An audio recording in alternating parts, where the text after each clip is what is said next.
This reminds me of Night of the Living Dead. That's where the zombie crawls out of, and he's like, I'm gonna get you, Barbara.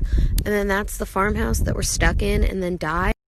Hi guys, so a lot of you were asking me what I placed on top of his headstone. Both of these are healing crystals. The small one is a geode and it's for Kenna, helps with inner peace. The second one is a citrine and also helps with trapped emotions. That one was for me. The day that I decorated his headstone, it was a full moon, so I brought these along to have them charged. I don't know, I feel like it charges better when it's there.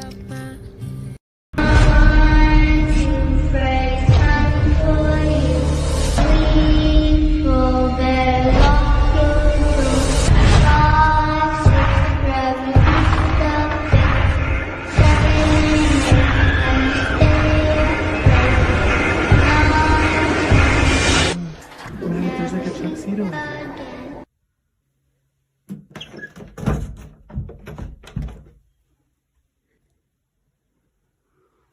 The captain who's buried in Rum.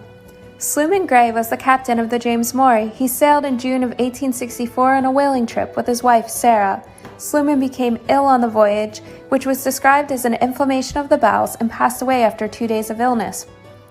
Instead of a burial at sea, they wanted to bring his body home, but needed a way to preserve him, and what could be more fitting for a captain than a barrel of rum?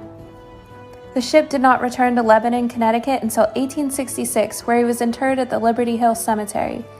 No records indicate that Sarah purchased a coffin, so it's believed that she buried Sluman in the barrel of rum. Welcome to the oldest graveyard in Wilmington, North Carolina. This graveyard has been used since the mid-1700s. And I have two fun facts for you. If you think this gate is where the graveyard ends, you would be wrong. The original graveyard? Behind me. Don't worry, they moved all the tombstones. Oh, tidbit number 2. In 1810, someone was buried here, alive. So here's a crazy-ass true story. I'm in Salem, Massachusetts at the spot of the Salem witch trial burials. This graveyard is absolutely fucking creepy. This was between February 1692 and May of 1693. Fucking 200 people were accused of being witches. And 30 were found guilty. 19 of these motherfuckers were hung. That's crazy. 14 women and 5 men.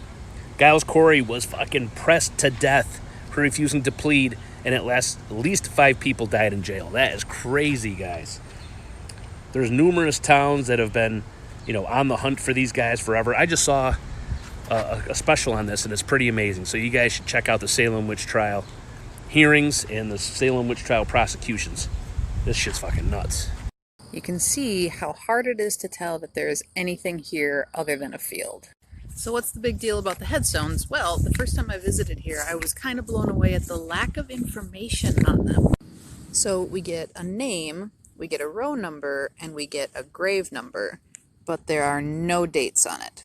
And then there's row 5. The majority of row 5 is made up of headstones that say unknown on them. While I do know that we had some people come in on the train and they would pass away and we didn't know who they were, and so we would bury them out here, it is weird to me that they're all in one row. Did they save that row for people who they didn't know anything about, or did those get grouped together in one row after the fact? I have no idea. Now I'm going to show you guys 2 headstones that I have a bit of a theory about. Mrs. Albert Courtney and Mrs. Rasmus Jensen. So what's my theory about those 2? Well, that'll have to wait for the next video because I'm running out of time. So after exploring this haunted abandoned cemetery for a while, we decided to walk back into the cemetery gates. We kept finding some weird stuff, and as we were searching the perimeter, we once again found something that looked like a grave outside of the gates in the woods.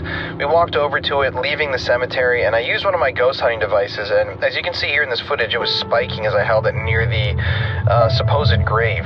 We were hearing these weird kind of calls and chants from the woods. I don't know if they were coyotes or what, but as we entered the cemetery again from outside, we just had this really eerie vibe. I don't know if it's the fact that all of the graves in here were destroyed and people had been vandalizing the area, but the woods seemed to be active as hell. There was definitely an energy to this place, and we didn't even intend on coming here. We were going to the hanging tree, but we asked some more questions, didn't get any responses, but the fact that we got to explore this beautiful abandoned old cemetery in the woods was interesting and fun. We decided to head out. We went back to my car, saw the hanging tree, and said peace out to the spirits. You can't jump the track, we're like cars on a cable, and life's like an hourglass glued to the table, and no one can find a rewind girl. So cradle your head in your hand and breathe, just breathe. Whoa, breathe, just breathe. Whoa, breathe, just breathe. Whoa, breathe, just. The first place that you should know about in regard to this story is the Gerard Street Cemetery, also known as Protestant Cemetery. Gerard Street Cemetery was a large above-ground cemetery established in 1822 and closed down in 1940, with most bodies being moved elsewhere. The cemetery consisted of 2,319 vaults and 1,100 tombs. New Orleans is one of the few cities in America with above-ground cemeteries due to us being below sea level. Gerard Street Cemetery has a very dark history due to its convenience in Central City, New Orleans. Gerard Street Cemetery was known for its society tombs, and the largest tomb was designed by J.N.B. DePoley, redesigner of the St. Louis Cathedral. Initially, the graveyard was used for Protestant residents in New Orleans. Throughout the years, as times changed, Gerard Street Cemetery became a public burial site used to... Ever seen a headstone like this? So I don't mean something this size or shape, but rather something this color and with these panels. This is called a white bronze monument, but it's not actually bronze, it's actually a zinc alloy. Marketing. White bronze monuments were only manufactured for a short period of time, so I'm really lucky to have one in my local cemetery because they're actually fairly rare. They were up against the traditional granite and marble headstones that we're so used to seeing, and their big claim to fame was that these things are modular. Families could choose the general monument and then customize it with individual panels and had a huge catalog of symbols to choose from. It was especially handy for family stones like this one because you could add panels as more people were buried in the plot. These were only manufactured by one company, so they're really rare, but if you want to go check your cemetery for one, here's what to look for. All of them are this color, and most of them are going to have these panels held on by these sort of bolts. And if you knock on them, they're hollow.